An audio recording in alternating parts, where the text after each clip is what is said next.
He looked into the fire. And for once, I think he meant to answer.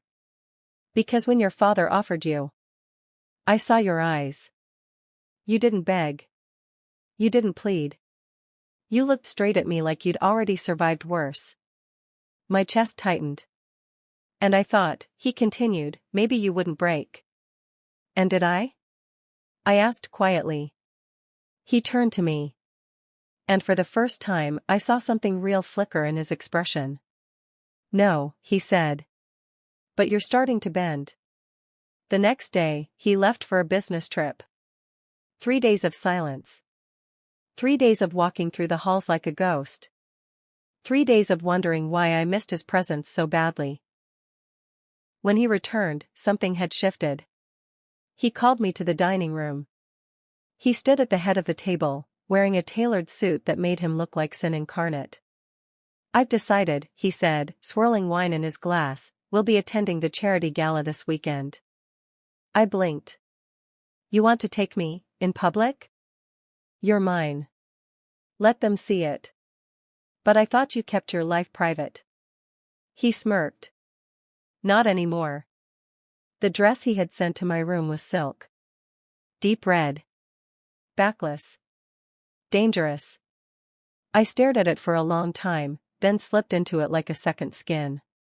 When I walked into the foyer that night, Lucien froze. He didn't speak. Didn't compliment. Just stared. And in his silence, I felt worshipped. The gala was held in a golden ballroom with crystal chandeliers and too many lies. People stared. Whispered. Is that her? Lucien's new obsession? She looks young. She looks like trouble. Lucien held me close, his arm wrapped around my waist like a claim. He didn't let go all night. You're beautiful, he murmured in my ear. Don't fall for me, I whispered back. He smiled. Too late. Later, in the car, I leaned back against the seat, exhausted. Lucien watched me. Do you want to run? He asked suddenly. I looked at him, heart thudding. Yes, I admitted. Sometimes. He nodded slowly. Good. Why good? Because when you stop wanting to run, it means I've already broken you. His voice was dark velvet. And in that moment, I wasn't sure if I wanted to run from him, or to him. That night, I stood outside his door. I didn't knock. I didn't speak. I just stood there, waiting. And when he opened it, shirtless, eyes heavy with storm. He didn't ask questions. He just stepped aside. Let me in. Girl, there's something unspoken about the moment two people cross a line they can't return from. It doesn't scream. It doesn't announce itself. It just happens. And the next thing you know, you're breathing in a world where touch means war. And love feels like betrayal. That night, I stepped into Lucien Moreau's room. Not as his prisoner. Not even as his possession. But as something in between. And neither of us dared name it. His room was like him, dark, minimalist, cold but luxurious. Black sheets. Slate gray walls. Art that bled shadows. Everything smelled like leather and firewood and the kind of danger that made you curious instead of afraid. Lucien didn't speak. He just looked at me like I was an equation he couldn't solve. Like I had come to break him. He moved slowly, like a predator who didn't need to chase. One hand lifted my chin. The other trailed down my bare shoulder, over the thin silk of the red dress he had given me. You wore it well, he said quietly. You bought it for me. His lips curved slightly. I don't buy things I don't want. I swallowed. My skin burned where his fingertips touched it. You still think I belong to you? I don't think, he said darkly. I know. I should have pulled away. I should have run. But I didn't. Because for the first time, I didn't want to. What happened next wasn't tender. It wasn't soft or sweet. It wasn't even kind. It was desperate. Electric. Chaotic. He kissed like he hated needing someone. I kissed like I hated myself for giving in. Our hands were fire and bruises and whispered sins. And when he finally pulled away, breathless, I saw something in him I wasn't meant to see. Fear. Not of me, but of what I was starting to mean. He turned his back to me, muscles tense. Go, he said, voice hoarse. Before I ruin you more than I already have. I stayed.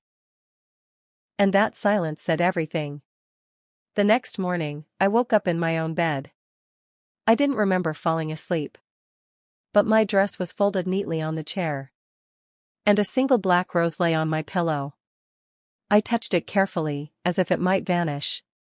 Lucien never said a word about that night. Not the next day. Not the one after. Not even when we crossed paths in the hallway and his eyes lingered on my mouth like he remembered exactly how I tasted. But something had changed. The mansion no longer felt like a prison. Not because I was free, but because I had started to own my cage. Lucien still watched me. Still gave orders.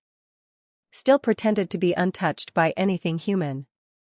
But late at night, I heard his footsteps outside my door. Sometimes I wished he would come in. Other times I prayed he wouldn't.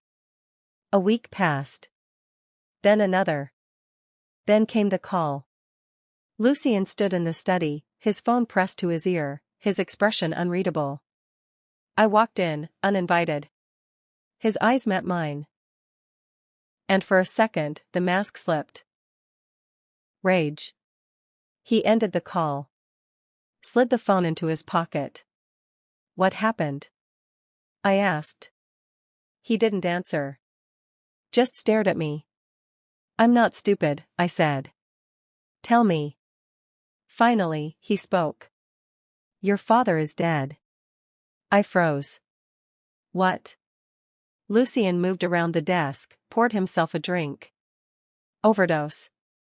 Or maybe they made it look like one. Either way, he's gone. I sat down, my legs shaking. I should have felt something. Sadness. Relief. Grief. But all I felt was numb. Lucien handed me the drink. I didn't usually drink. But I took it. Did you have anything to do with it? I asked. He didn't look offended.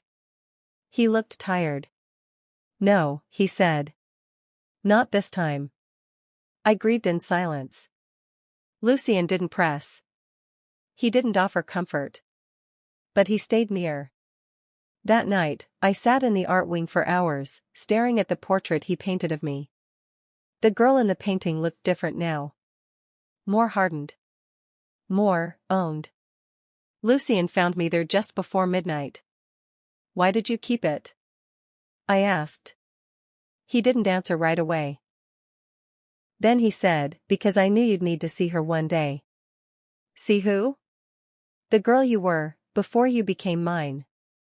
I turned to him. Do you regret it? His jaw tensed. Regret is for the weak. Then what do you feel when you look at me? He stepped closer. His hands slid into his pockets. His eyes burned. Terrified, he said. That caught me off guard. Of what? That one day, he said softly, I'll have to let you go. A week later, things spiraled. It started with a stranger showing up at the gates.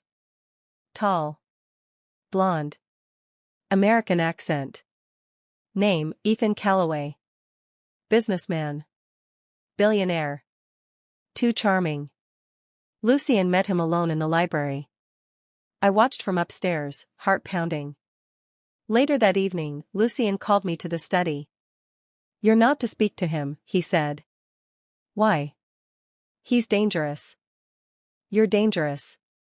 He stepped closer. I'm your danger. He's something else entirely. I narrowed my eyes. You're jealous. His smile was cold. I don't get jealous. I get possessive. That's not healthier. No, he said. But it's honest. Despite his warnings, I found myself drawn to Ethan. He was nothing like Lucien. Easy smile. Warm eyes. The kind of man who made you feel like the sun would always rise. But when he looked at me, I felt watched. Not admired. Not wanted. Studied. I told Lucien that. He didn't seem surprised. "There are worse monsters than me, Elena," he said one night. "At least I don't pretend to be good." The truth came crashing down a few days later. Ethan wasn't a businessman. He was a collector. Of debts. Secrets. People. He'd come for Lucien's empire. And he wanted me as leverage. I found out when I overheard his call outside the mansion gates. "She's more valuable than I thought. He's already breaking." I ran. Straight to Lucien. He was already waiting in the shadows. "I know," he said before I could speak. "He's playing a long game. But he forgot one thing." "What?" Lucien turned to me. "You don't belong to him." That night, everything came to a boiling point. Lucien called for a driver. Gave me a packed bag. "You're leaving," he said. I stared at him in shock. "What?" "I'm sending you away. Somewhere safe." I stepped closer. "You said you'd never let me go." His jaw tightened. "This isn't about promises. It's about protection." "I don't want protection," I snapped. "I want you." That broke him. He reached for me. Kissed me like the world was ending. And maybe it was. Because when he pulled back, I saw something in his eyes I had never seen before. "Love. I'm not a good man," he whispered. "But I'll kill for you." And that's how I knew he meant it. Lucien didn't speak for a long time after the blood dried. He just stood in the rain-soaked hallway, his chest rising and falling slowly, his fists trembling at his sides, the weight of violence still clinging to his skin. I could smell the copper in the air. I could see it smeared across his knuckles. But it wasn't the blood that scared me. It was the silence. The heavy, suffocating silence of a man who knew he had crossed the line again, and this time, maybe for good. I moved toward him without thinking, barefoot on cold marble, the hem of my dress soaked. "Lucien," I whispered, reaching for his hand, the one still curled into a fist. He didn't look at me. Not at first. His gaze was fixed on Ethan's unconscious body crumpled against the floor, the same floor where we'd once exchanged cold glances and veiled threats. Now it held proof of everything he tried to hide, what he was capable of when someone touched what belonged to him. And I had never belonged to anyone more completely. When he finally turned to face me, his expression was unreadable. Not because he didn't feel anything, but because he felt too much. His voice was hoarse, raw. "I told you what I was. And I told you I already knew," I said, gripping his wrist. "You think I didn't see this? You think I haven't been waiting for it to surface?" He stared at me like I was the last flame in a house made of ash. "I killed for you. You warned me you would," I said quietly. "And I stayed anyway." A long pause passed between us. A heartbeat. A shift. Then he said, "You shouldn't have." And that's when I realized something terrifying. Lucien wasn't afraid of what he would do to protect me. He was afraid of what I would become if I stayed too close. The monster he tried to cage in himself, he feared I might start feeding it too. But it was already too late. Because somewhere between his cold threats and quiet silences, I had already changed. I wasn't the girl who had walked into this house that night, dragging a suitcase filled with fear and desperation. I was someone else now. Someone who had seen the ugliest parts of a man, and still wanted him. Still craved him. Still loved him, though I hadn't dared speak the word yet. That night, after Greta helped clean up the blood and Lucien locked himself in the West Wing, I stood in front of his closed door for what felt like an hour. I could hear him pacing on the other side. Like a lion in a cage. I wanted to break it open. I wanted to storm in and scream at him for shutting me out, for pretending I hadn't already chosen this madness with my whole heart. But I didn't. I walked away. Because love isn't just about breaking down walls. Sometimes, love waits. Sometimes love lets the monster pace. Days passed. Lucien didn't speak to me. Not during breakfast. Not in the halls. Not even when we passed each other and our eyes collided like sparks in gasoline. He was building distance. A wall. Maybe even a door with no key. But I had already seen too much of the man behind the myth to walk away. I started writing in my journal again. Pages filled with everything I never said aloud. Every moment I saw him soften when I smiled. Every time his hand brushed mine like he couldn't stop himself. Every stare that held too long. Every time I felt like I wasn't just his possession, but his purpose. He thought he could shut me out and keep me safe. But what he didn't know was that I didn't want safety. I wanted war. With him. For him. Inside him. Then came the call. Greta burst into my room, breathless, pale. You need to come. Now. I didn't ask questions. I just ran. Down the hall. Around the corner. To the west wing, the one I was never allowed in. And when I pushed the door open, my breath caught in my throat. Lucien was on the floor. On his knees. Surrounded by shattered glass, broken frames, photographs torn to pieces. His hands were bloody again, not from anyone else this time, but from punching the walls, breaking everything he could touch. I dropped beside him, grabbing his wrists. Stop, I breathed. What are you doing? He looked up at me with eyes that were barely holding together. He threatened to come after you again. Even from the hospital. Even half dead. I could barely hear him through the rage in his voice. He said he'd burn my house to the ground just to see me lose you. He won't, I said. You stopped him. But I didn't stop you, he whispered. I didn't stop you from falling into this.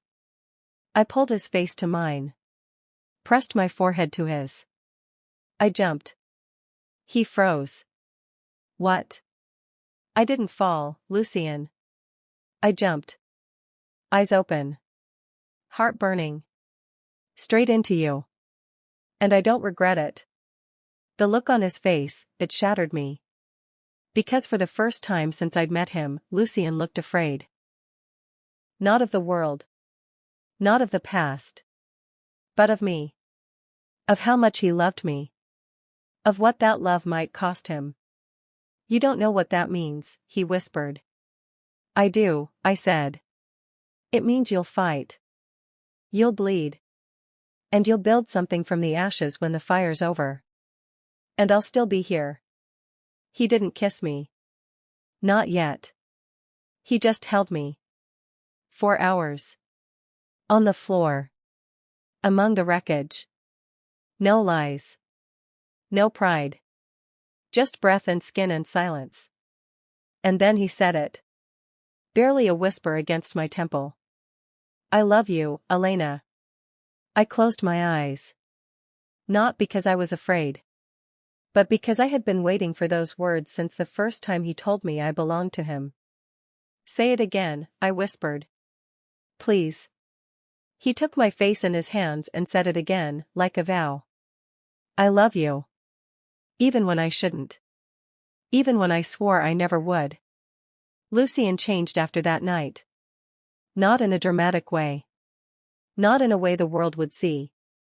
But in the small, quiet moments that mattered. He started joining me for breakfast. He started painting again, not just me, but things that made him feel alive. He stopped pretending that silence was strength. He kissed me in the hallway. Held my hand at the dinner table. And when I asked him what we were, what would happen next, he said, we'll burn the rules. And build our own. Months passed. People whispered about us. About the girl he bought.